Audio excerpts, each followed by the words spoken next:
Our holy God, we thank you so much for this Sabbath. We thank you for this blessed day, letting go of all the cares from the week and focusing on your message, on you, on your love, on all that you're doing for us, teaching us what we need to know. So we pray as we listen to this message that you'll help us to pay attention and put into heart the tracing of the history, the different messages from each of the presentations that Elder Tess has given us from May 2020 to August 2021. We pray that you will help us to absorb these messages, to understand the truths that you have given to us through these messages. And we pray that you will bless Elaine as she teaches us the tracing of the history. We thank you, Lord. And we pray all this in the name of our Lord and Savior, Jesus. Amen. Amen.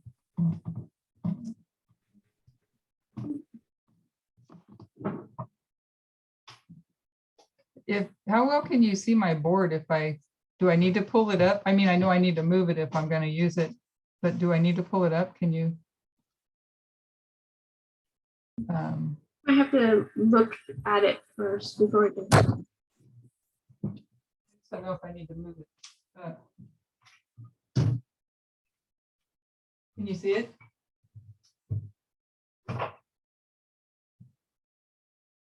Well enough or no? What I mean is, as opposed to pulling it up right behind me like I have been. Yeah, we can see the whole board. Can you see it okay, or need it to be closer? Well, it's a little blurry. Yeah. A little closer. Is that a little better? Yes, it's a little better. Okay. Just want to. I guess I don't really need to. I just was talking about the tracing of the journey. The focus is all in here with the increase of knowledge and the formalization. It's the journey from here to here. And anybody remember the date for the beginning? Increase of knowledge? May 2020? Yeah. And she took it through to when?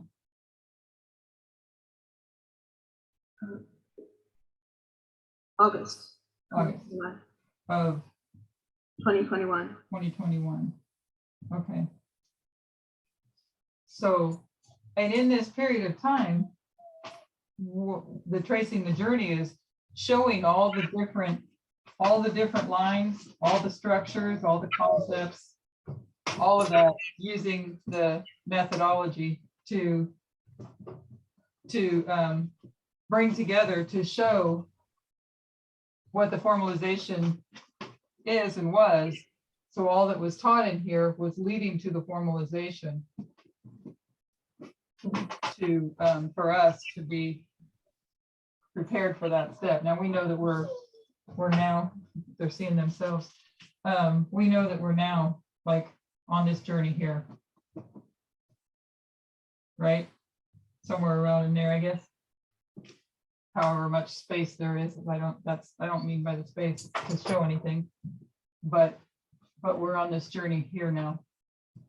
So if we're still getting this here, it's my prayer that this review that we're doing help us in the work that we're doing, that it help us to get where we need to be, where God wanted us to be already. So okay, so let me pull up the slideshow.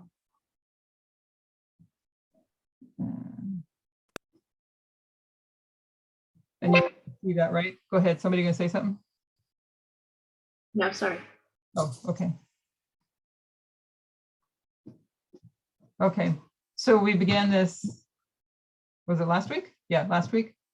And I know we were on page like 46, so we'll just kind of, whoops, I didn't mean to do that. And now I better unshare because I don't know how I wound up doing that. Okay, I clicked that by accident.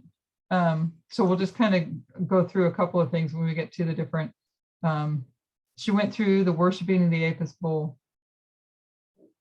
Phil, what's the understanding of the Apis bull? Big topic.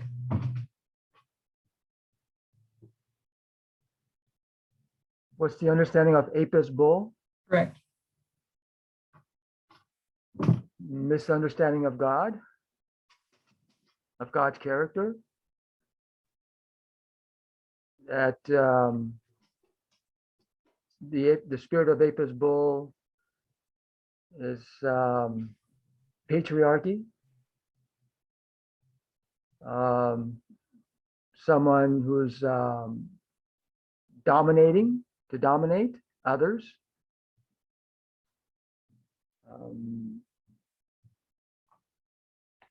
To conquer others.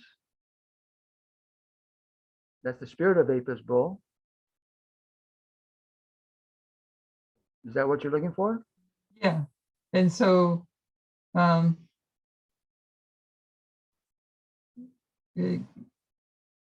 maybe Christina, if you're able to talk. I don't have names in front of me, so I'm kind of pulling from memory. Christina, if she can talk, what was the mistake of ancient Israel in not recognizing Christ?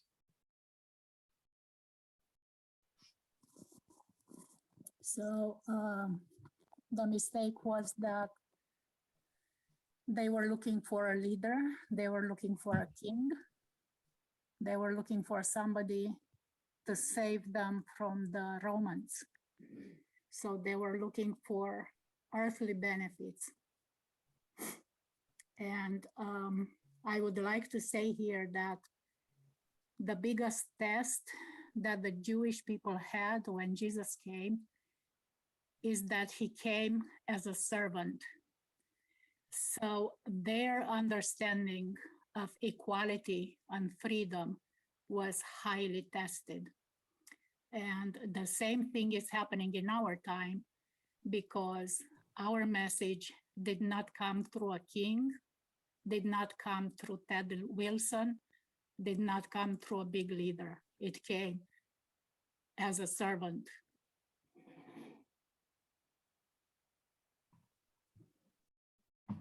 Yeah. And Adventism, we know, makes the same mistake. They don't recognize the king. They don't understand the nature of the kingdom and the nature of the king. Therefore, they don't recognize the work that's being done. And so the very work that's being done in the restoration of equality is the very thing that they are fighting against and joining Protestantism in that fight. Exactly. And many people, at least the ones that I talk to, they do understand that the leadership is not going to be the one to give the last message. But then when it comes time to take a decision, they don't like it. They don't want to be on this side. They still want to be there. So yeah, you know, that's interesting. Go ahead. I'm done. That's interesting that you say that, because that was like, for me, one of the easiest things to see when I was very early in my just reading the Bible in the beginning, that how the leadership itself rejected Christ, that should be a part of an Adventist thoughts and studies,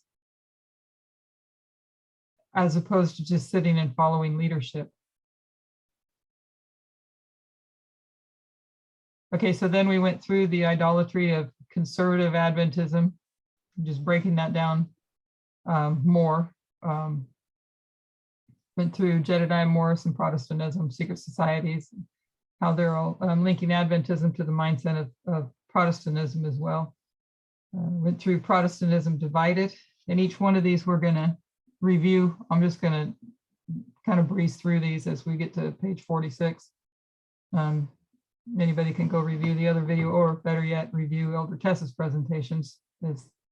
They'll get it better than any of us, or myself anyway, would. So And you know anyway. you're not sharing right now, right? You guys aren't seeing it? Not the document. Ah, sorry. Let me get out of here real quick. Thank you for saying that. I hit escape because I know I went back to the same screen, but for whatever the reason, it didn't give you the same screen. So thanks for letting me know.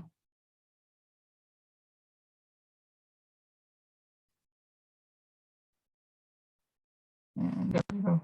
Okay, we're back here. And I'm going to go ahead and we'll skip that through that so that we get through that, get to where we need to be. We were on page 46. Okay. So we're going to continue that journey, and we're here where we were getting ready to leave off is to heading into the French camp meeting, I think, is where we were getting ready to head off at. And I think that's the one. So anyway, so that presentation was coming in October. Let's just go back one slide. Now in 10th of October, we come back to the study of fractals, the nature of fractals, part 1 and 2, and discuss the scientific history and development of understanding of fractals. We gave examples of how they occur in nature and mathematics. And then we spend the rest of the presentation discussing how a correct understanding of fractals impacts how we understand the reform line. So we understood that a fractal, you have the big 144,000 line, and you have the priests, Levites, and Nethinims are a fractal of that line. And each line has a plowing, a former rain, latter rain, and a harvest in each line. Each dispensation has an increase of knowledge and a message that opens up, an increase of knowledge on that message, and then a formalization and a test within each one.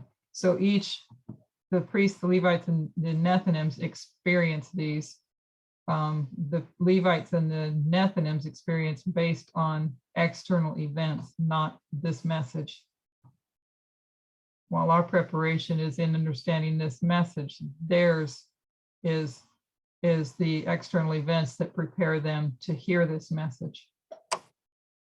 So that was fractals. Okay, so that presentation was in the morning of October 10th, but on the evening for Elder Tess on October 10th, she presented again, and it was in preparation for the French ministry, the Apis Bull, a warning.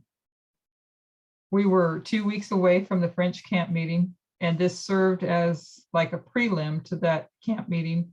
And knowing the various shakings developing in various parts of the world, including France, the topics presented were somewhat deliberate. So it's here that we introduce a timeline of the whole 6,000 years of the great controversy. We see Eden to Eden here. If we put the whole big picture into context, it has many implications, especially as we take inspiration back and trace it through that 6,000 year timeline, and how limited God is in trying to slowly educate his people. Then it's a bit of a warning to the French world, but the whole movement. We reviewed the Apis Bull, how that impacted ancient Israel, how then we have to see the idolatry in modern Israel, how that idolatry in modern Israel is just an extension of Protestantism, which is an extension of the papacy. Moving from the increase of knowledge to the discussion of the formalization. So we say that the formalization is a revelation of the glory of God. So when you get to the formalization, it's a revelation of the glory of God, and it always comes with a shaking. People either look at that revelation of the glory of God or the character of God, and they hate it, or they love it, but it always shakes. Why does it shake? Because it makes people look at themselves.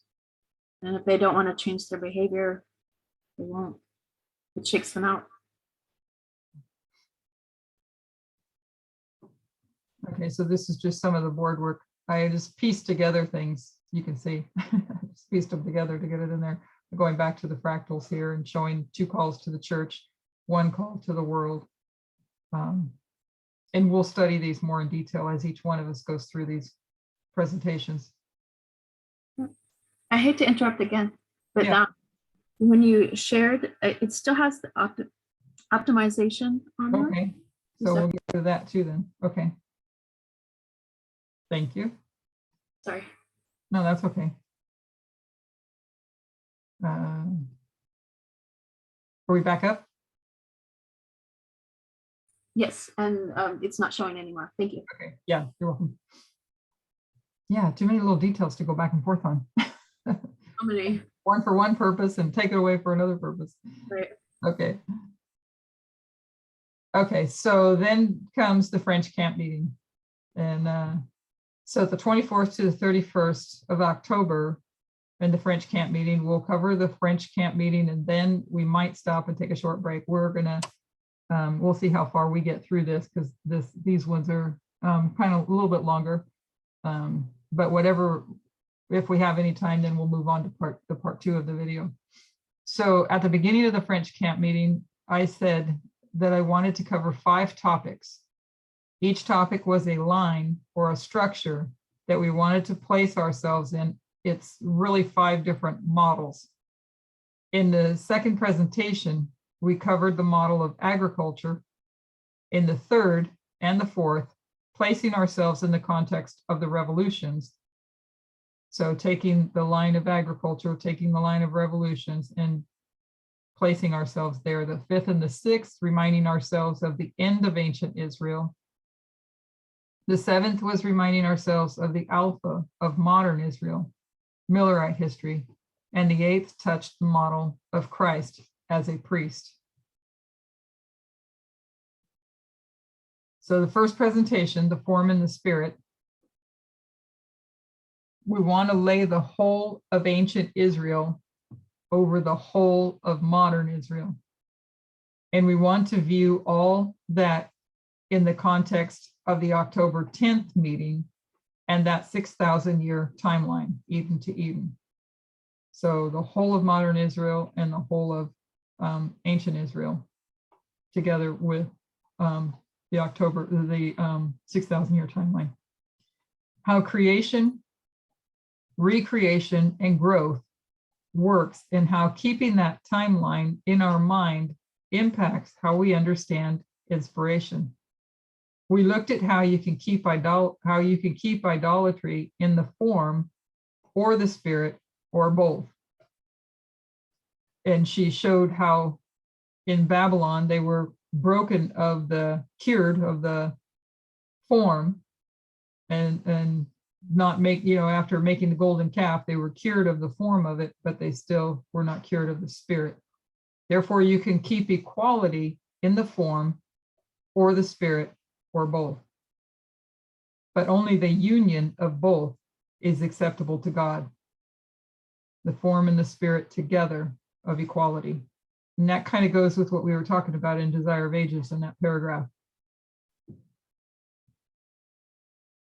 So here's the Eden to Eden line. You had 1,500 years to the flood. And then I think it's 2,500 to Moses. Somebody correct me if I'm wrong. And creation to sin, I guess is that 130? Is that what that says? Placing 130, I thought she placed that sooner. So maybe I have that, maybe I'm not sure what that means right there. Anybody have comments on that? What does the 130 mean? Yeah, that's what I'd have to go back and review the video, and I didn't in great detail. We're going to do that individually as we go forward. So I may not remember every detail here. So because I remember her putting sin in very early on, under 100 years, if within the first year, I believe is what she put. So I'm not sure. I don't remember what the 130 was. So we'll find that out when we get through that, when we get to that place. Okay, so the Apis bull, you got the form and the character or the mind of the Apis bull. They made the golden calf after the image of the Egyptian gods, because the Egyptians had their bull, the Apis bull, was a representation of their king. So the two were linked in Egypt. The Apis bull was to be a representation of their king, and this representation had of the character of a conquering spirit. Also had fertility. Maybe somebody remembers the others, and they carried.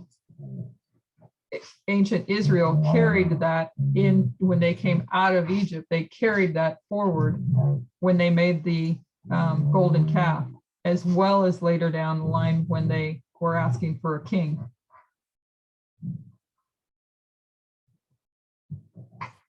So equality is where you have the form and the spirit, the form and the mind. So in presentation 2, the harvest, we go back into the Apis bull. Hold on one second.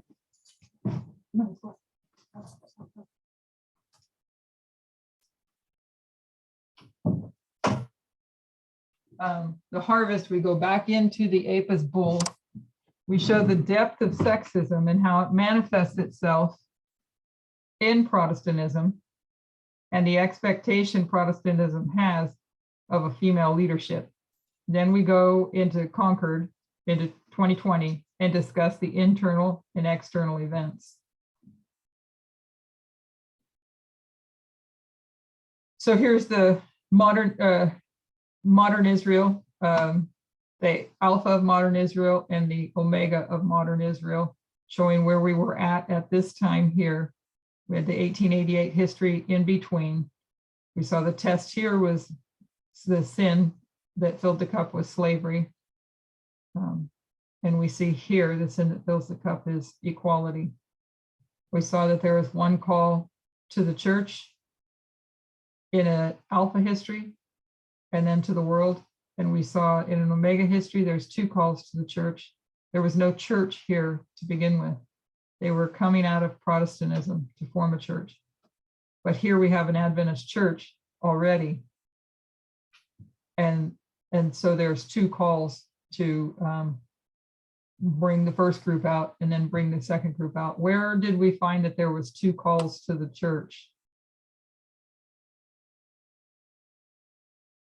Where do we go to for that? Ancient Israel. Was that Ezra 9? Yeah, Ezra. Ezra 7, I think. 7, 9. Yeah, 7, 9. 7, yeah. Yeah, where you got the priests and the Levites. So we saw in Egypt, it's an Alpha history. And so there's 1 call. In Babylon, there was already a church in existence. So there's 2 calls. That's Ezra 7, 9. And then in Rome as well, there was 2 calls, the Omega church. So this Omega of modern, there's 2 calls. In presentation number 3, cause and effect, we discussed the beginning of the harvest in November 2019. That Sabbath of November 9 being the first time this movement has been burned out of a camp meeting and had to flee, really how a time of trouble began. Then we start looking at the structures of our reform line. And the key theme of this presentation is looking at how waymarks are constructed. Are they just a day like September 11th, or are they a period of time? And we go back to 1989 and other examples and illustrate a period of time. And so here's a little bit of the board work here, 1989. Oh, and I want to remember the details. The details are fading in my head, but the events that maybe somebody remembers them. I'm trying to think of where. It's a particular place where it first began, where the gates were first opened up, where there was maybe somebody remembers, because I'm totally drawing a blank right now. But it was on September 11th that led to, if somebody remembers the name of the place where that was, that would be helpful, because that's what's escaping me. But that led to 11/9, November 9. And then you have September 11th. You have 9/11, 2001, that led to 11/9 of 2001. And these again will go through more details in the other, when we do the presentations, the actual presentations. 2016, I think this one was reflecting the election. November 9, the election, and December 19 was the electoral votes counted, the official.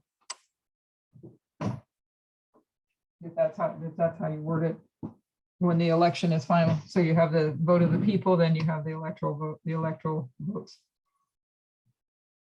In 2018, you have September 21 to December 19, and that was referring to, I believe, Heraclea and the events that took place there in Heraclea. So these are the models, the 5 models that she listed: the agricultural model, the Omega of ancient Israel, the revolutions, and the Alpha of modern Israel, and Christ as a priest, and put them all together on to be able to look at all of them in place where we're at, and the significance in each line, what that means for us. And I think I have another board on that later. With that context, we moved on to presentation 4, tracing the history of Concord. In 2020, the external, the death of George Floyd, but then 4 other deaths that existed in that time frame between May and September of 2020. We have John Lewis, Chadwick Boseman, Ruth Bader Ginsburg, Ginsburg, and Helen Reddy. 2 are the topic of racism, and 2 are the topic of sexism. 1 represents reproof, and 1 represents dissent. 2 things that were silenced in the harvest. And then we looked at what we can expect of the message in a time period of harvest. So reproof and dissent in the time of harvest are silenced.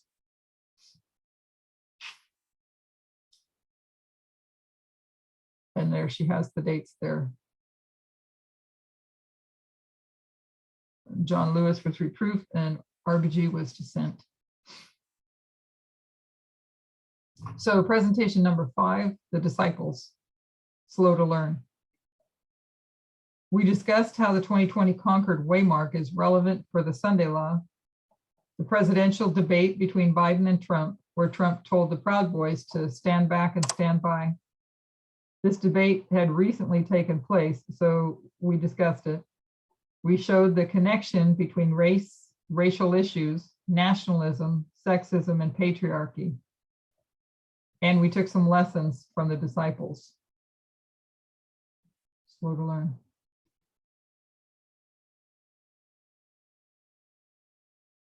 So presentation 6, changing the spirit, was answering a question about external media sources. How do we know what is trustworthy and what is not trustworthy? I believe it was a presentation previous discussed the Crash Course YouTube channel, which was on the previous slide.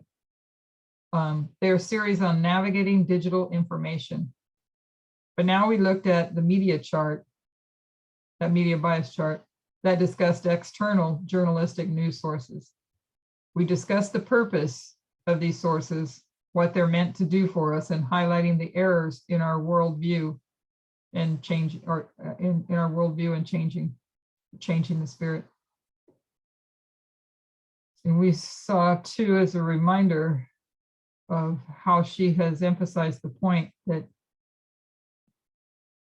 coming out of the conservative mindset, it was easier to see than the dispensation of coming out of the liberal mindset, the wrong liberal mindset, and sifting through sources and being able to get right information without bias, because there's bias in both. And we understood that the correct side, the correct stream was the liberal stream, but now that liberal stream is being dissected. And that's part of what, as Phil was bringing up, the Vespers presentations have been doing, is going through and dissecting, that we might have a greater understanding of the liberal mindset as well. Then we moved on to a different topic, discussing affirmative action and reparations, how that's a topic externally, and it must be internal to, so what's external, it's got to be involved, got to be affecting us internally as well, to address the issues in the movement where particularly men were unhappy if we seem to give anything more than 50% to women.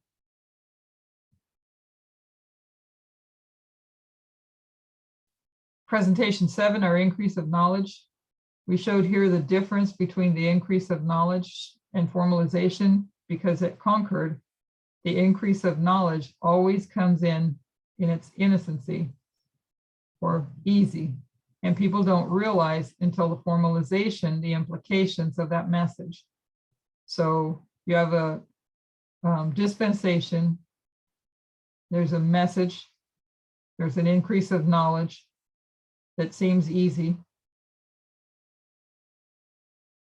But I can attest to my own self, not completely understood, because when I go back and review the material, I can see how plainly it was there. So it comes in, she says in its innocency, in other places she says it's easy. And people don't realize until the formalization, the implications, this is where it gets hard, the implications of that message. And as we just were looking at, it's the test, you get the increase of knowledge, and then you get to the formalization, and there's a test on that. So we went back over Millerite history and addressed questions, particularly in the French world, about the subject of Sunday legislation that exists in Ellen White's writings pre-1863. Then at the end of that presentation, we've constructed the dispensation of 1844 to 1850. And what were they doing in 1844 to 1850? What was this period of time, this dispensation?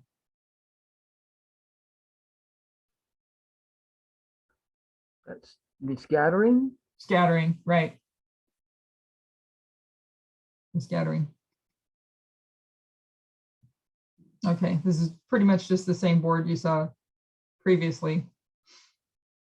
Just putting it in, showing the sins of Babylon. We were just talking about this dispensation here, 1844 to 1850, that it was a period of scattering.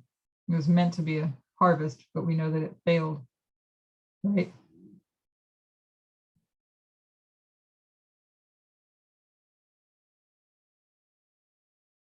And she also went through this history here, 1844 to 1850. We saw that the sanctuary was brought in here, but the external events was the Mexican-American War, the expansion of Texas, and then the election that took place as well here, the election that was a compromise that actually led to the Fugitive Slave Act. So in this history, you had the expansionism, the Mexican-American War, 1846 to 1848, and then compromise. So this is the fourth point of the 5 that I wanted to cover in this presentation. Where were we located on the line of the Alpha in modern Israel? So we located ourselves in Millerite history and made application. In presentation number 8, twin institutions. Now this was the most direct plea I could make to the shaking in the French world to exercise methodology and reason. So I spoke about the dangers in the last president's study, where she was talking about the Donald Trump being the last president, and that was something that many still held on to. I spoke about the dangers in the last president study and that we do not hold. This was a few days before the election. I then explained the refining of methodology between the work of the first angel and the second angel in the context of that study. Then I warned people that the formalization of the message would come if they didn't settle into what had already been taught. It would take them away. So if they didn't settle into it, what they'd already been taught, it would take them away. And I warned that the formalization is illustrated by the marriage of Cana. We're dealing with gender equality and marriage. They needed to settle into the Apis bull, increase of knowledge, the midnight cry, and parable teaching. So I believe we are about halfway through, and we're going to take a break. So this is the whole lines that she put out. This part was separate, but these lines here where she did with the agricultural revolutions, ancient and modern, and Christ as priest, and always showing that you have a message that arrives, an increase of knowledge, and then a formalization, and then a test. We saw that this period of May 2020 to 2021 was the work in the upper room, where they come to understand the message. We saw Christ here at 2019,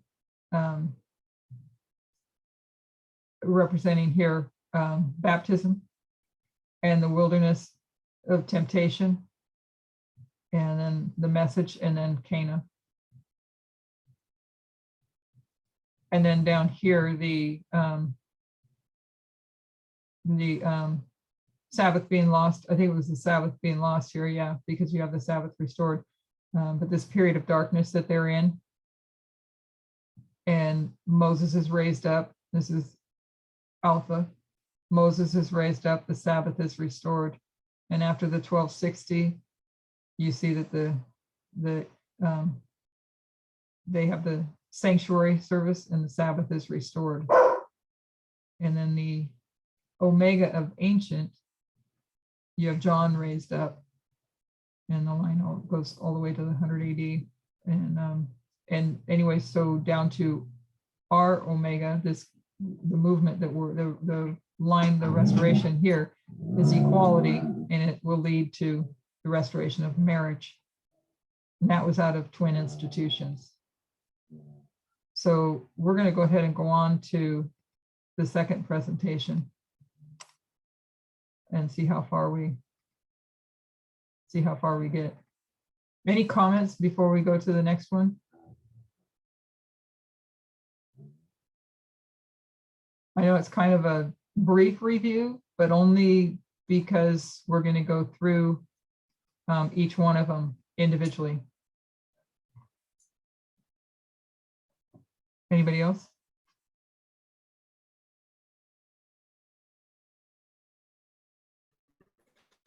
Sarah has a question in the chat for you. Yeah, I was just looking at that. The Sunday law of 1888 history was not a national Sunday law, but a period like Panium in our line. So my question is, was it because God's people were not really ready to face that test? I don't know if I have the right answer to that question, but I do know that it was more based on those external events that were taking place, and correctly understanding the external events that were taking place and what A.T. Jones was fighting for. He was actually fighting for equality, if I understand correctly. When we look at least some of the writings that we have read, when we went through several of his documents, that we know the one statement, the main statement that he made about, you know, even if you were fighting for a Saturday Sabbath, he would oppose them. So I don't know if anybody else has any other comments on that. I see Luke's with us. Maybe Luke has comments on that.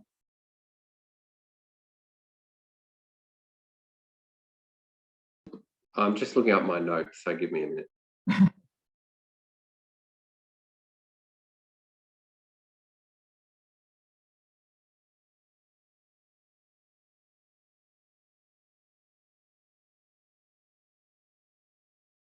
put you on the spot. I can't look at notes when I'm actually doing so. Some things I remember and some things I don't. David put in here, A.T. Jones was fighting for the Constitution.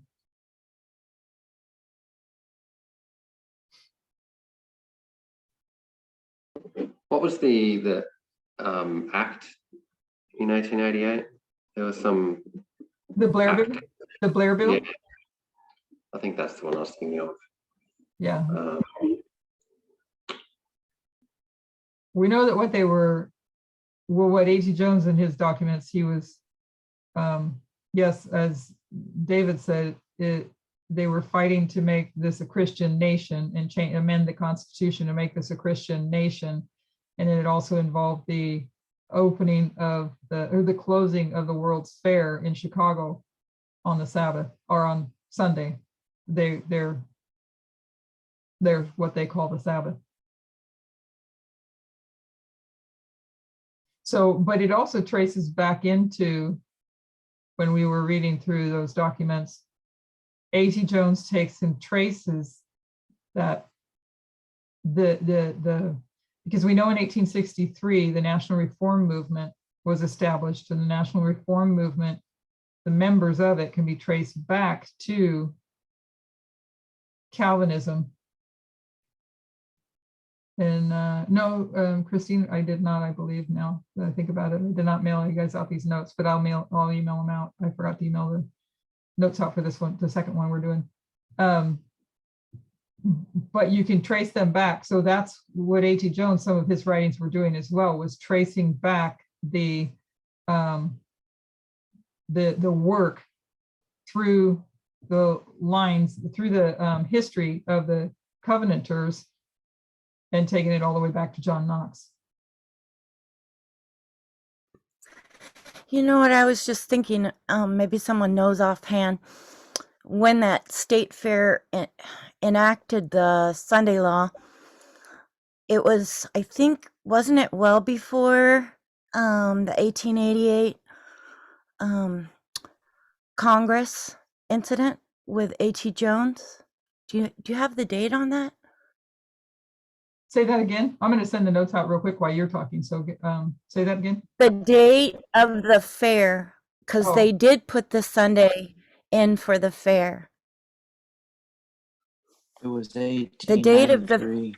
Yeah, 1893. I think David's right. 92, 93. Oh, so the fair was after. Yeah. Never mind. Yeah, I was thinking it was they were testing the water with the fair, but it was after. Thank you, David. I had my notes here. So I did just email the file. Apologize for that. And kind of a bare naked email, just the notes and title number 2. So you'll see it on there. Anybody else?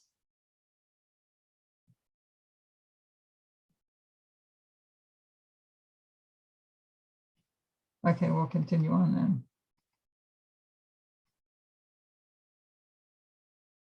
So we're all up and right. You see number 2, right? Yes. Yes, part 2. Okay. Okay, this was August 21, it says, right? So what happened right after this?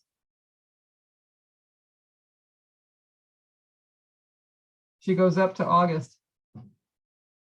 Was then the formalization. Right, the IPR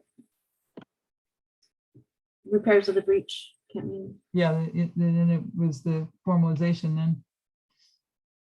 So we're in our document. She's talking about the presentations list. Our list of presentations, we've gone from May 2020 to the end of October of 2020.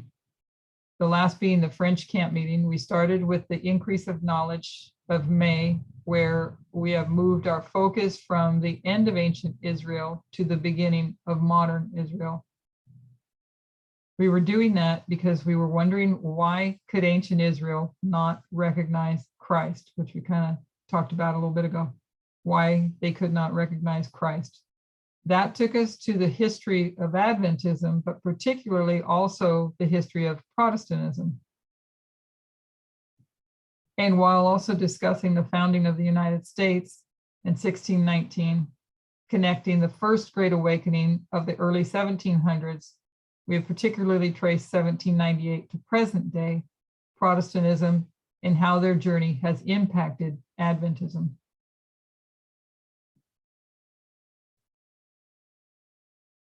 So the purpose of the messages was a presentation on November 21st, 2020. The first presentation post the 2020 election.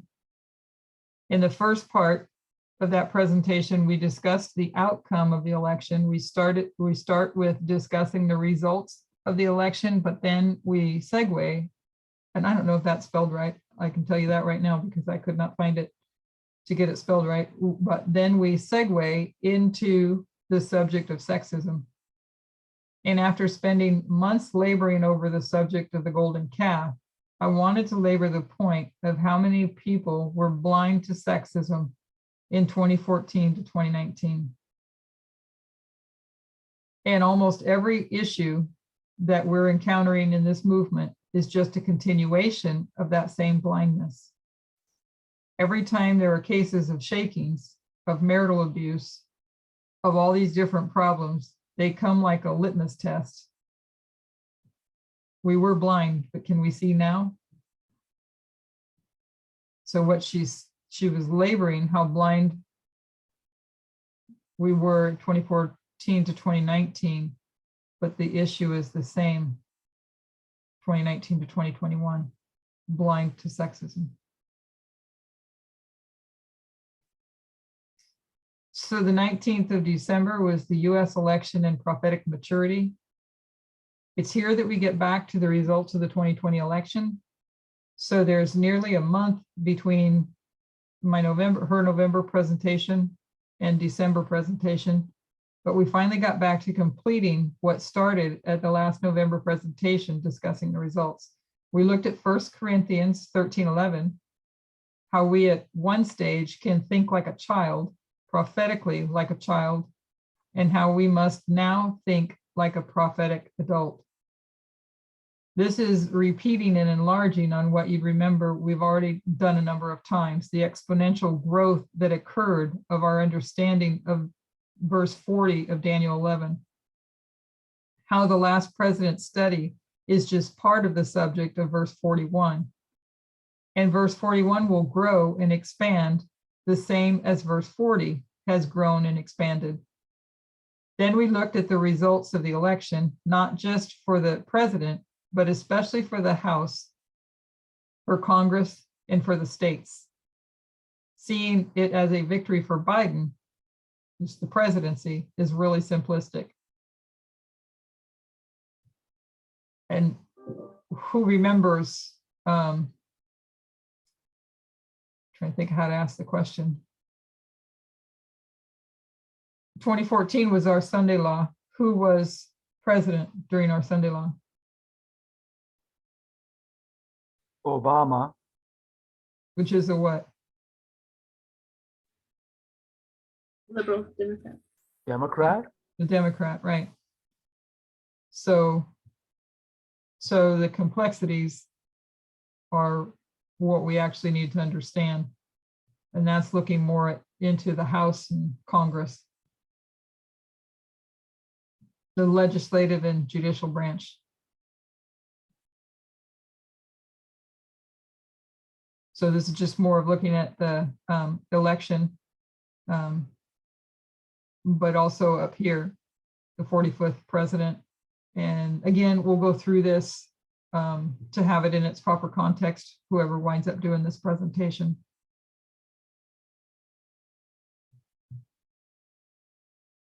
And I need to move something out of my way just a second. So shortly after began the German camp meeting, December 31st. Here's when we introduced the document you're all familiar with, how the Constitution became Christian. We all know the increase of knowledge of the Sunday law is 2019. Looking at the big line, that 2019 is the increase of knowledge on the Sunday law. We wanted to ask then, when in 2019 did that increase of knowledge arrive? Because you'll remember from the last camp meeting, a waymark is not just a point, it's a period of time. And that brought us to the Brazil camp meeting of early 2019. And what was discussed, she's going back now because this is the German camp meeting, but she's reflecting back here, referring back to the Brazil camp meeting in early 2019. And what was discussed in Brazil early 2019 was the ignorance that Adventism has on what actually happened in 1888, which is what we were just kind of discussing. I don't mean Jones and Wagner. I mean Sunday legislation, external politics. We introduced 2 documents that were sent out as PDFs. We spent the vast majority of our time for this camp meeting and in the future on the first document, how the Constitution became Christian. We had already been studying Protestantism from 1798 in some detail, but this document was going to give us even more information to lay over what we had discussed. The second document was titled Church and State in the Early Republic. And if you think of like a stream with a source in the mountains, it was going to take us to that very source of the dangerous camp of Protestantism. Then we discussed the model developed in 2019 that we titled In God We Trust. So these were done in the Brazil camp meeting, and I believe in the School of the Prophets as well in 2019, early 2019. This model showed Protestantism had 2 histories of failure before a history of success, 1888, 1950s, and present day. So that document, what she showed in Brazil, the document was an external source, a secular source, I don't know if you call it that way, but that actually proved, or another source that confirmed what she was already teaching.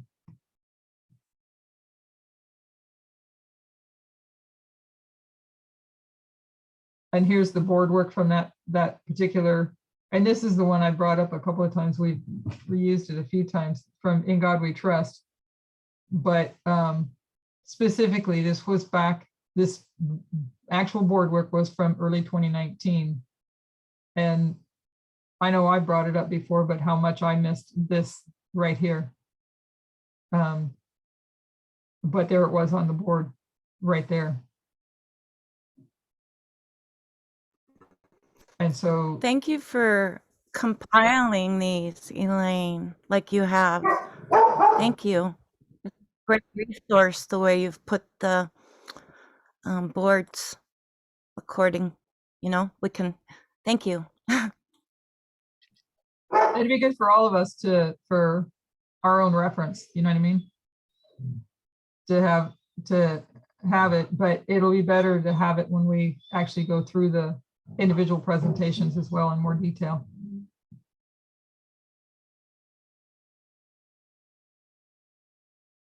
So yeah, just roughly, yeah, she went over Jedediah Morris, and we've talked about that, and we'll go into more detail on that later. But you had the conservative liberal side, and conservatives looking at the liberals. But anyway, showing that we really don't see the details until we actually get close. And as we get close to the Sunday law, we begin to see these details that fill in the line to better understand. Because what we're seeing, what we have seen, is this coming out of the conservative mindset. And now, like we were seeing and hearing, where she is going in, and I don't know if dissecting is the right word to use, but the liberal side of things.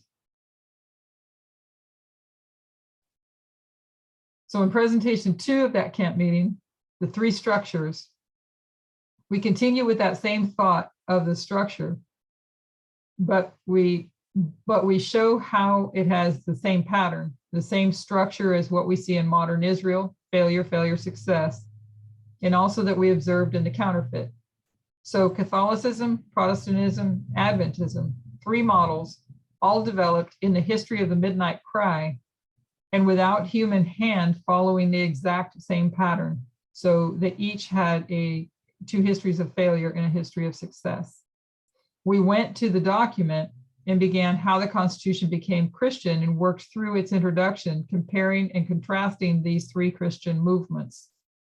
Then we looked at Obama's speech from the Democratic National Convention.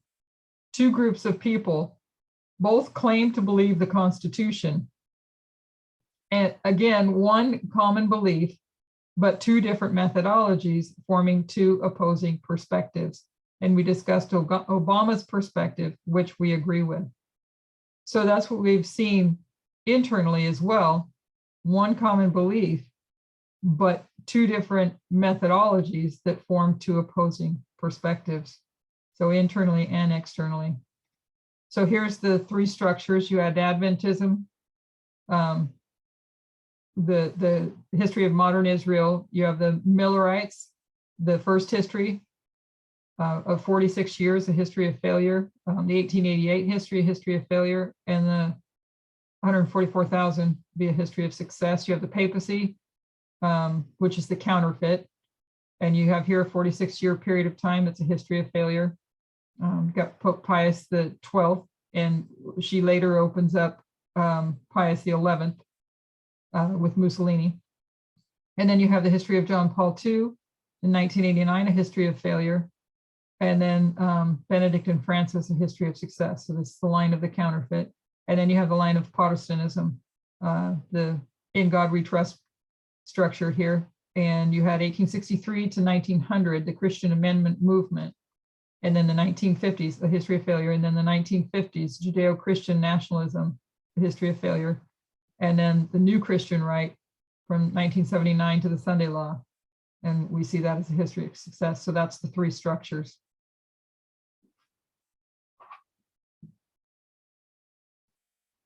Presentation 3, the fight, to make the Constitution Christian, discussed the history that led to the forming of the National Reform Association in 1863. So the National Reform Association comes together. Here we discuss the history of the South as it formed the regional identity and culture, which was our explanation for why this 1888 church fight occurred in the North and not in the South.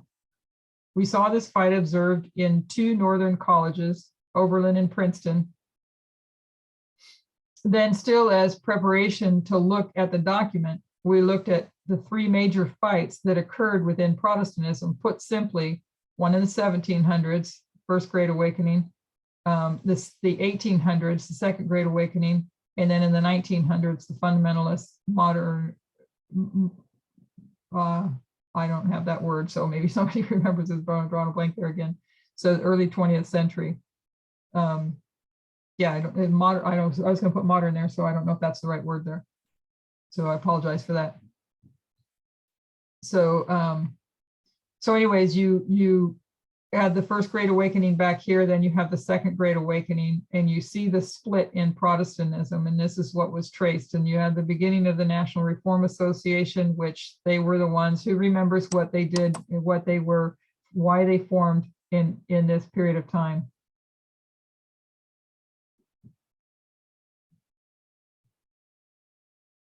I don't have names in front of me, so. To have the Constitution modified because they saw it as a godless document. What else were they doing?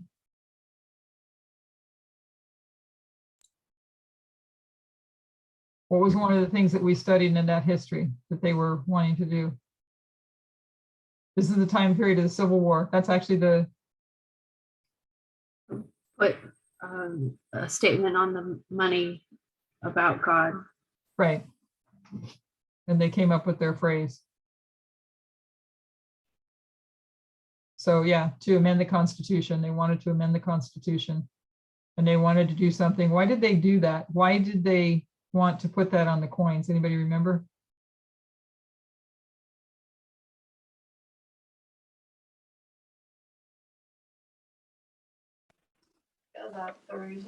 That helped them. I don't know how to say it, but it put them on God's side. I don't know how to say it, but it was about the war, and they needed God on their side. And as they put the money on the phrase on the money, it was to bring the North into a more closer religious or God type of government. I don't know. That probably doesn't make sense. Yeah, to put, I know what you're trying to say, so if I repeat it back wrong, let me know. But the South, what was their justification for what they were doing, slavery and all of that? The wars fought over slavery. What's their justification? What do they use to justify? The Bible. Abraham had slaves.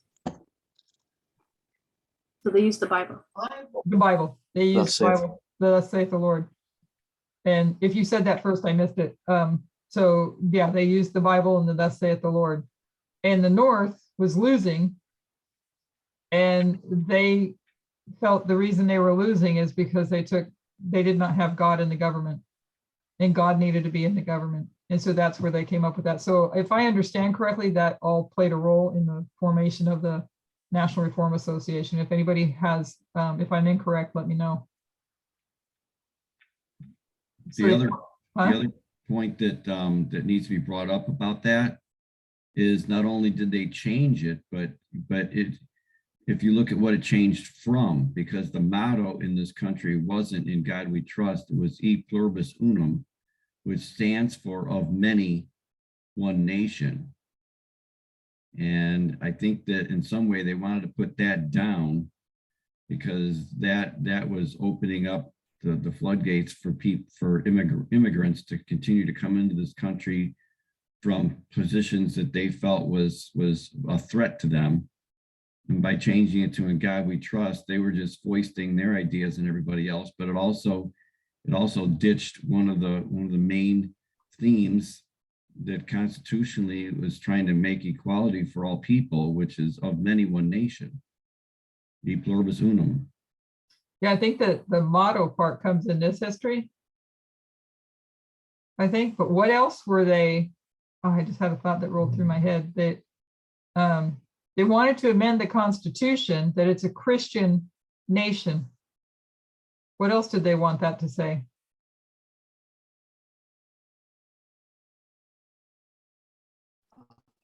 Protestant Christian Protestant. nation, wasn't it? Yeah, they wanted to specify Protestant Christian nation to distinguish themselves from the Catholics.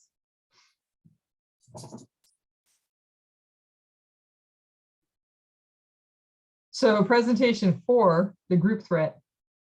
We're mostly done with context and we move to our document. We worked through the table of contents in part A, and then we looked at the Covenanters, what formed the National Reform Association, which we were just talking about, and how their argument about freedom and religious liberty formed the logic for their goals. That's interesting in light of the Vespers classes that she's doing, their argument about freedom and religious liberty, forming the logic for their goals.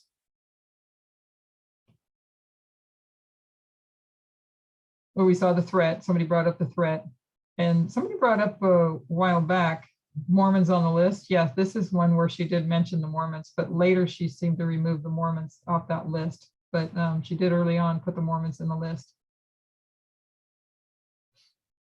So we know that the National Reform Association I think she wanted to. changed that. Go ahead.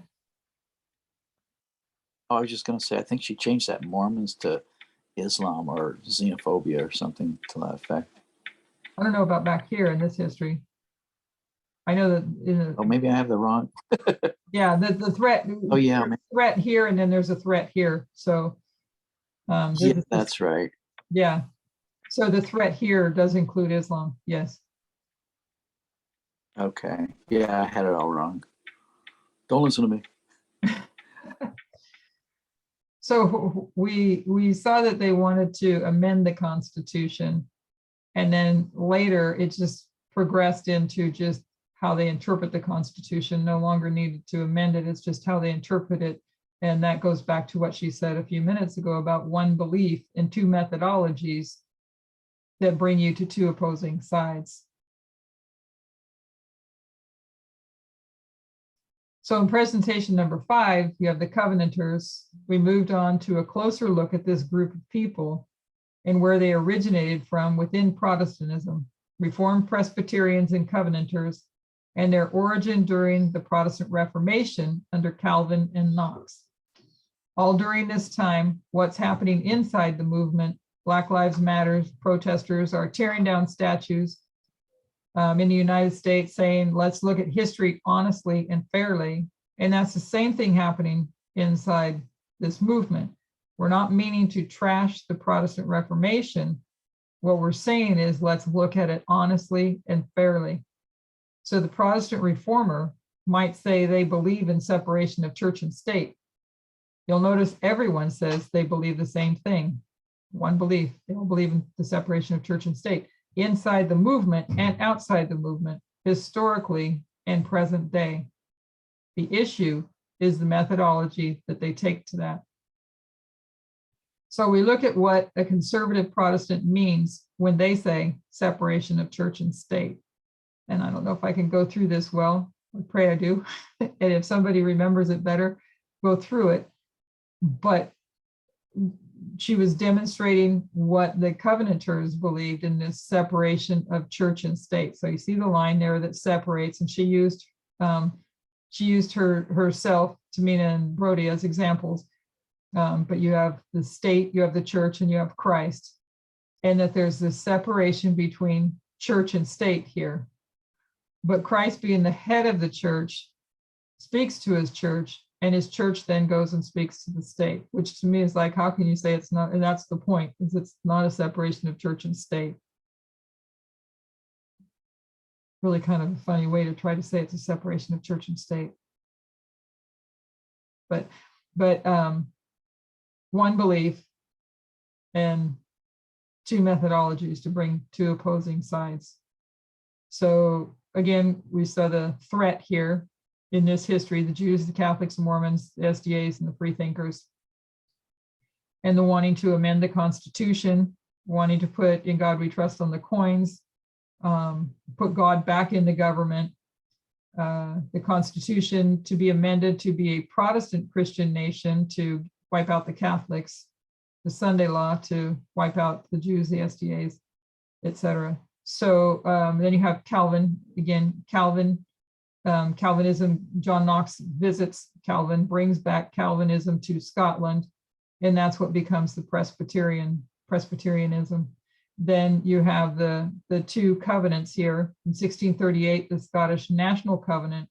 In 1643, the Solemn League and Covenant. So what were we reading last night that referred to this? What was Christine sharing last night?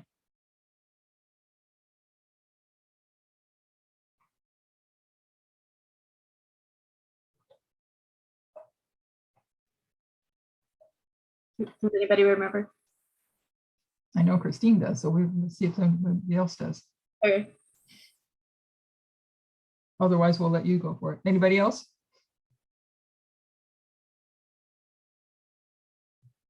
Christine. The guidelines on their views on homosexuality and an alternative. I forget what they titled it. Sorry. What's the basis of, if that's the right word to say, of Calvinism, or one of their doctrines, big doctrine? Predestination. Predestination. And what did Ted Wilson say? What were we talking about last night? LGBTQIA+ was equal to Babylon, which is equal to the papacy, which was sin. Mm-hmm. Even the IA, which you're born with. So if you're born intersex or asexual, you're still of sin, which would mean predestination. Which seemed to imply, yeah, you have no choice. You're a sinner. You can never be redeemed, and you're doomed for destruction. Because you're born that way. Because you're born that way. Can't change how you're born.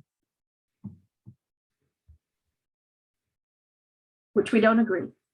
Right, which we don't agree with any of what he said. Right.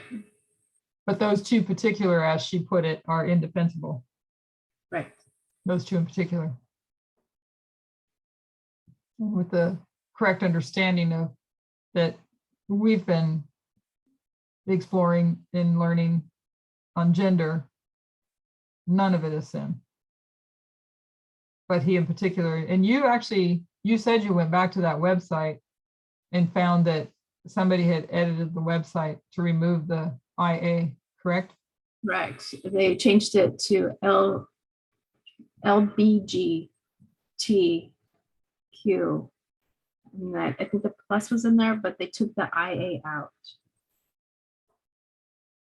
And so they misspelled it and they took the IA out after Elder Tess had quoted from that source. Yeah. Does anyone know what the plus, does that mean that more people that are self-defining themselves as this progresses, that the plus is representing more possible variations of gender expression? I don't know. I never looked at that, but I do, that to me it makes sense that that is it. That there may be others, is I Yeah. understand you correctly. That's what I was wondering too, if that's what that was there for. I realized I don't know what that one means. Because I was thinking 7, there's 7, which is like a perfection number of God too, right? The ones that are right now represented. But if that's, unless you're including the plus sign, that would be 8. But then I said, what's the plus? So there's the 9 binary. And there's twin spirits. So I suppose that would be included in the plus. Ah. The plus represents other sexual identities. Thank you, Christine. Pansexual, two-spirit, what you just said, Fel. Thanks for checking that out. So presentation 6, the dangers of historical fiction. Same thing I said before about what was happening externally and internally, and what we've been doing in earnestness since May. What is the danger of having a fantasy idea of history? Fantasy idea of like the Reformation. We go on. So in looking at Calvin, John Calvin and the Reformation, having a fantasy history about that, but rather take it apart and look at it correctly. We go on a detour here and briefly discuss vaccines, and then we look at the Reformation again, how this all relates to what's happening externally with the counter-revolution. Then we looked at the Bible stories we teach our children, answering a question in the movement about teaching children Bible stories. So these are the 3 histories we see, 1863 to the 1900s, 1940s and 50s, and then 1979 to the Second Advent.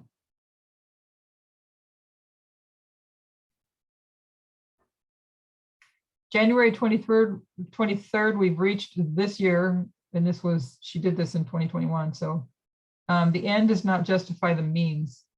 I make the point that while we believe in the repeating pattern of our reform line, we can't lose sight that some waymarks are unique. Then we discussed the difference between our latter rain and harvest and show how the message and tests changed from 2019 to the new dispensation. What was easy became hard because in the last dispensation, there was just good guys versus bad guys. You had the 2 streams of information, the right and the left, the Democrat and the Republican, the conservative and the liberal, and you could see the good guys and the bad guys. Then we have the Apis bull saying, you say you get it and you don't. Take us to Millerite history, to the Whig Party of compromise. The shaking that inevitably comes with organization and show if we're still blind, we still have not got the midnight cry. Just blended the beauty of the truth with our idolatry. We took the title from the example of Aaron and the Apis bull and the Whig Party in the US elections. So from 2019, this is the period of time where we were 2019 to 2021, just taking our wrong ideas, taking the truths that we've heard and blending them with our idolatry. And the Apis bull was to undo all of that. So we saw that the message in the dispensation, the difference between the latter rain and the harvest, how the message and test become harder, going from straight good guy, bad guy, into now those bad guys are gone. Now we need to dissect what we refer to as the good guys and see what these good guys really are, and go into the Apis bull study as well. So just another piece of board from what she went through. So we'll go through it again. Like I said, more detail. This is the end does not justify the means presentation. And February came the Brazilian camp meeting. As the increase of knowledge grows, we turn our attention closer to the issues of gender and where our prejudices originate. Presentation 1, he had no beauty. Between the first and second presentation, we're going to contrast and then compare Christ and Lucifer as they were in heaven at the outset of the great controversy. So in presentation 1, we compare. Then we come back to what we have done at camp meetings before the French world. That's 6,000 years of progression, especially from Eden to the time of Moses and the writing of Leviticus. And we bring in the subject of abuse into the same context. We look at how Ellen White handled cases of abuse, connecting them to that 6,000-year line, and inadequate for today. Presentation 2, heaven and gender. We contrasted Christ and Lucifer in heaven. Now we're going to compare Christ and Lucifer on earth. From that compare and contrast, we go into a discussion about the gender of God. And this is all to poke people in the eye, because how our prejudices develop from thousands of years of looking at the Godhead as a patriarchy. We discussed equality as a mathematical symbol, and then we looked into history to see how this embedded patriarchal view has warped thousands of years of not just how we understand religion in the home, but how we understand history in science. So everything is, I don't know the right word to put on it, has been affected through what happened here when women became subjugated, if that's the right word, I think that's the right word, to man, and how that carried through all this history. And I think I was mentioning earlier, I mean, my own thoughts, just thinking about what each prophet works within the limitations of their own dispensation, just like Ellen White was within the limits of her own dispensation. So that sexism was prevalent. Moses was a sexist. And it was never meant to be that way.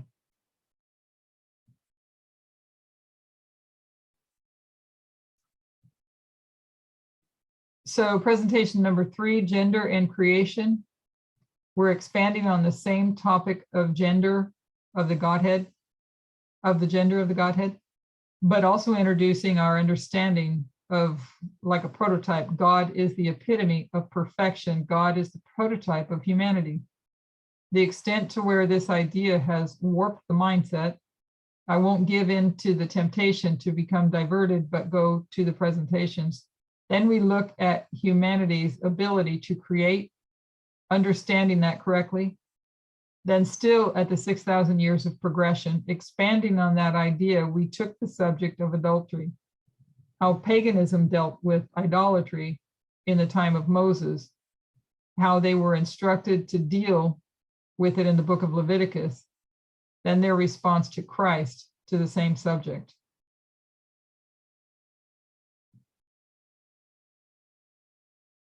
In presentation number 4, the two streams of creation. Here we go back to the subject of the two streams of information. We go on another detour here and discuss health reform. Then we go back to Millerite history, particularly the Second Great Awakening that impacted especially the beginning of Millerite history and the connection and impact the Second Great Awakening had on William Miller, the Millerites, Ellen White, and the whole movement. So we saw these two streams. You have Fox, which we know, Tucker Carlson, Bernard Jensen, and then two streams, CNN would, and science and medicine and vaccines. So these being good and these being bad in these two streams. I know I just had a thought that came into my mind here just a second.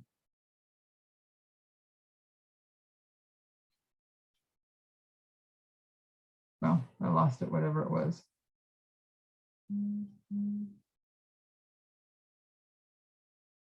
Oh, I was just thinking about when you talk about the two streams of information and kind of a side note or off topic, but what we've been seeing when it comes to Ukraine and how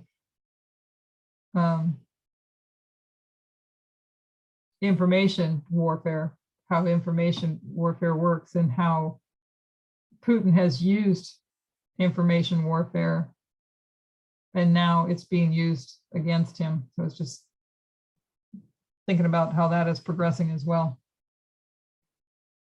How he's being taken, that we know that information war is the weapon of World War III and how it's actually being used against to bring down the King of the South. More evidence to what we've been learning. It's a really clear illustration for the world too to see, because the United States went like they predicted right through their intel, and then people said, no, that's not going to happen. And then it did, and they predicted and it did, right? And so they showed their track record with seeing through the false information. And now with Putin closing everything down in Russia and trying to control his population, people are now seeing, because I've seen in like interviews with family members that aren't in Russia, what their family is, and they know what's going on, that it is a war and what's happening. And they talk to their mother or father in Russia, and they have completely different understanding because they have no access to the truth. They only have the controlled messaging.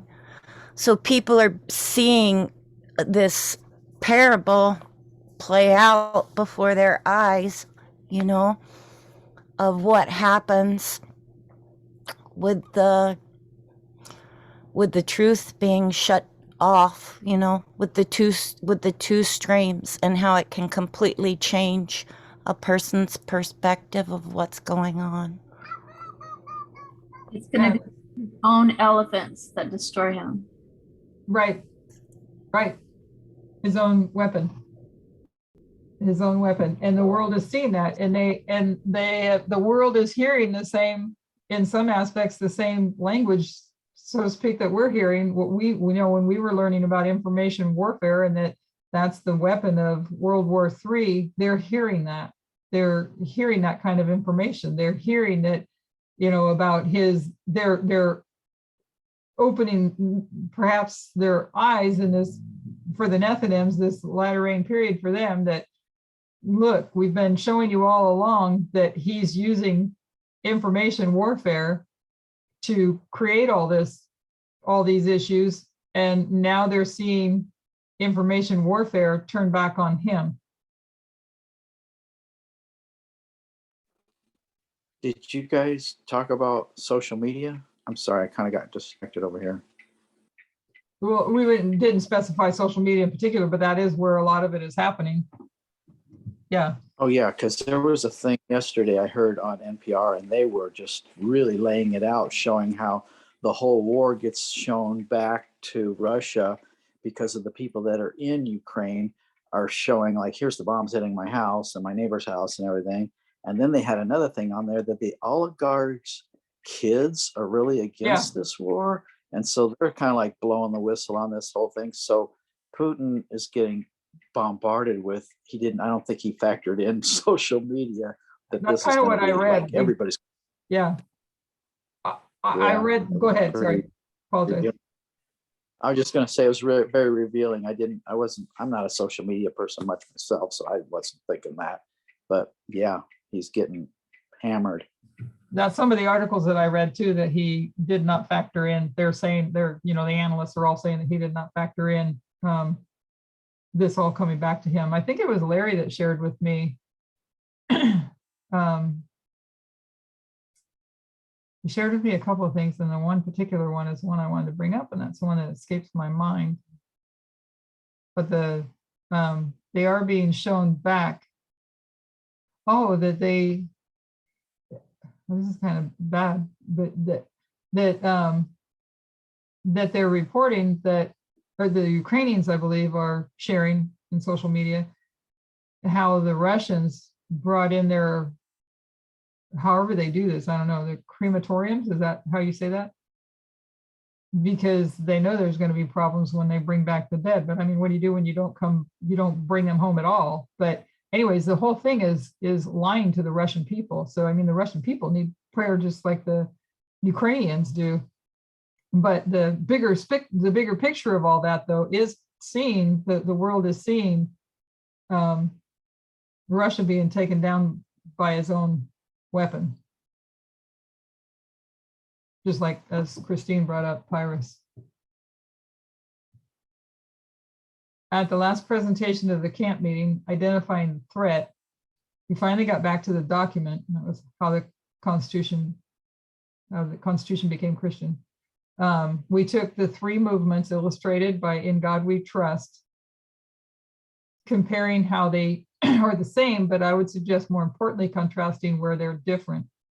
Because what Adventism needs to see, that we're not in 1888, and then looking to today to see what the threat was and what the Protestant response has been. So Adventism needs to see that the difference in the threats, because each of these three histories, there was a threat and then there was a response. There was a threat and then a response, then there was a threat and there's a response. And Adventism needs to see that this is not the same issue as here. That though we have three histories of threat and response, the issues have their differences. The threats are different. So the 20th of March, we're outside the camp meeting. We did 3 steps of restoration. We go back to the line of Eden to Eden. This is different to the 6,000-year overview that we've been studying, but Eden to Eden as it was taught in 2019.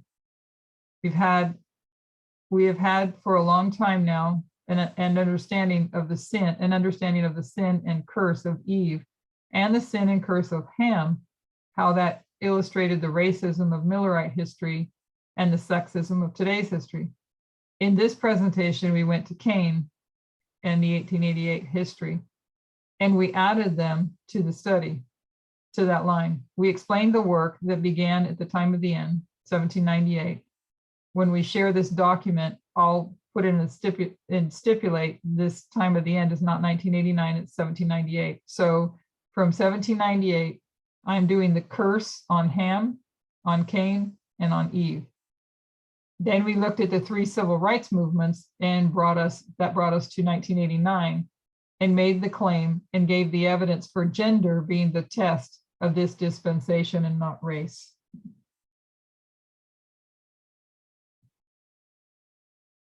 So this was the other line that she was laying out, showing the 3 steps here of the 3 curses in the chiasm of Eden to Eden. You have sexism and Eve, and then you have the Sabbath and Cain, and then you have racism and Ham. And then you've got, this was the degeneration, and back to God, this is the restoration. And as a chiastic structure, you have racism, Sabbath, and then sexism, and then walking with God, physical restoration. And that was what this was demonstrating. You had the steps, the 3 curses, 1, 2, and 3, and it would be 3, 2, 1. And the 3 movements: civil rights addressing racism, second wave feminism, gender and women's rights, and then Stonewall LGBT. So the gender issue being our test. Do you recall what in that previous slide, do you recall what the land and the sea was again? Off the top of my head, I'm not recalling it now. Yeah, me neither. Other than I remember this being, because I couldn't remember this one. Oh yeah, this is after the flood. Sorry, thank you for asking that question, because I was kind of going to gloss over it because I was having a bad memory again. But you had Noah, right? They all get on the boat, if I'm remembering right. I hope I have that right. And they go from the sea to the land. I may have that kind of not quite detailed out as best as it needs to be, but here you also have, this is Revelation 10, verse 1, isn't it? Where you have the sea and the land. Yeah, they're crossing the sea to get to the United States. Yeah. So that's roughly, without details, the best that I can remember it. Thank you. Yeah. And the 1260 was church and state.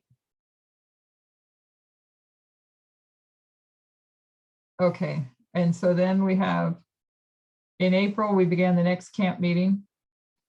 The last camp meeting we've had up to August 2021, the Guadalupe camp meeting.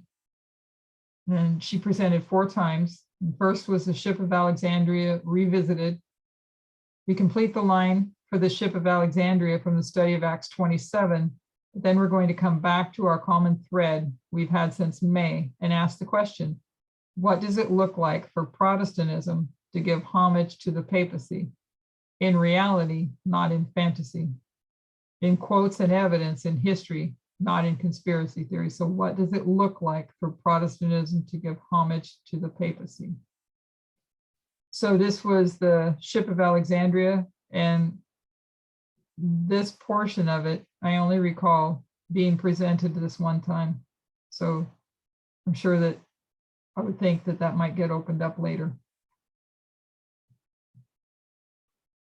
But just completing the line of Acts 27.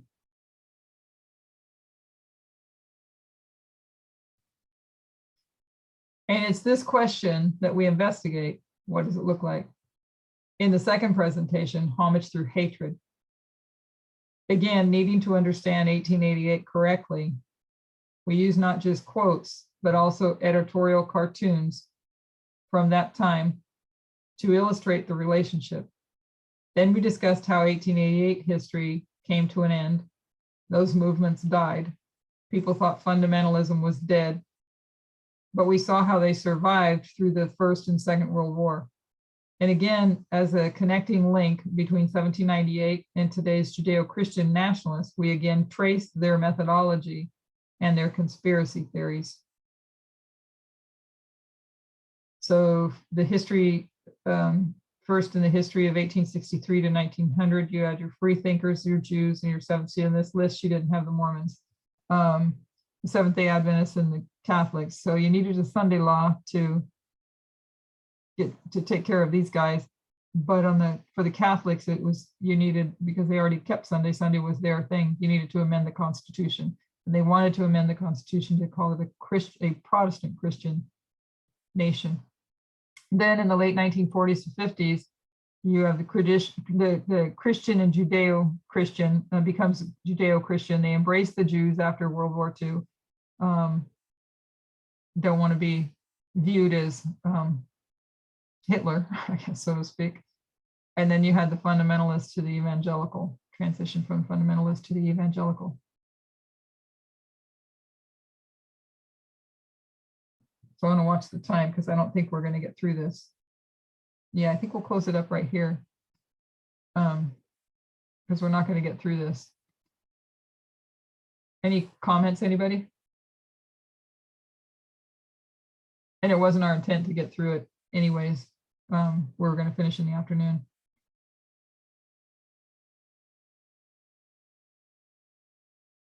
Let's go ahead and close in prayer.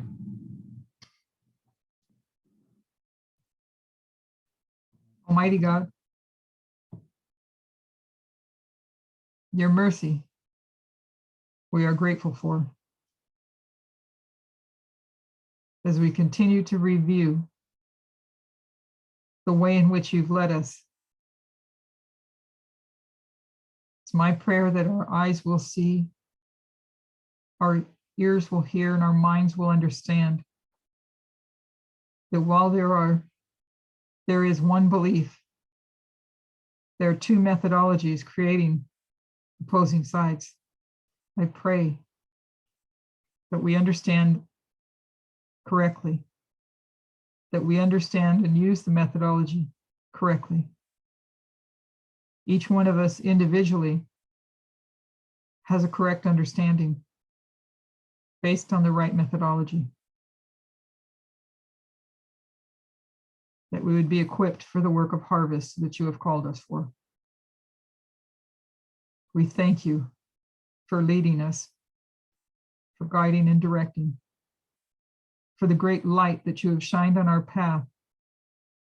And this great light illuminates us the entire way of this journey. May it shine brighter and brighter and brighter in our hearts.